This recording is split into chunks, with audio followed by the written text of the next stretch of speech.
masalah yang Bapak tanyakan agak tendensius. Kenapa yang 13 orang hilang pada saat itu ditanya kepada saya? Itu tendensius Pak Ganjar ya. Itu tendensius.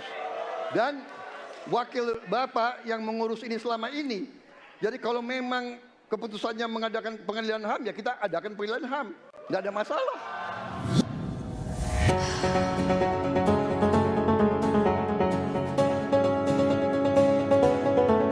Calon Presiden nomor urut 2 Prabowo Subianto menjawab pertanyaan yang diajukan Capres nomor urut 3 Ganjar Pranowo mengenai beberapa kasus pelanggaran HAM saat debat Capres pada Selasa 12 Desember 2023 malam kemarin.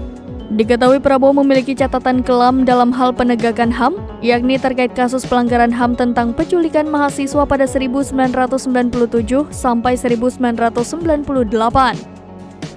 Ganjar menyoroti 12 kasus pelanggaran HAM berat yang pernah terjadi di Indonesia mulai dari peristiwa 65, penembakan misterius, Talang Sari, penghilangan paksa sampai kasus di Wamena.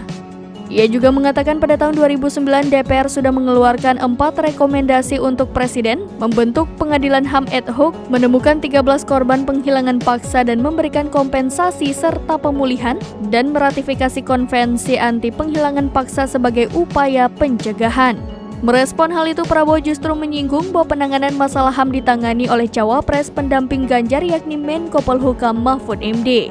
Prabowo menuturkan kasus yang menjadi catatan kelamnya itu kerap ditanyakan di setiap pilpres yang diikutinya, terutama saat hasil survei menyatakan elektabilitasnya meningkat. Meski demikian, Prabowo kemudian mengatakan sejumlah orang-orang yang dulu pernah menjadi tahanan politiknya kini malah bergabung mendukungnya di Pilpres 2024. Saya yang sangat keras membela hak asasi manusia. Nyatanya orang-orang yang dulu ditahan, tapol-tapol, yang katanya saya culik, sekarang ada di pihak saya membela saya, saudara-saudara sekalian.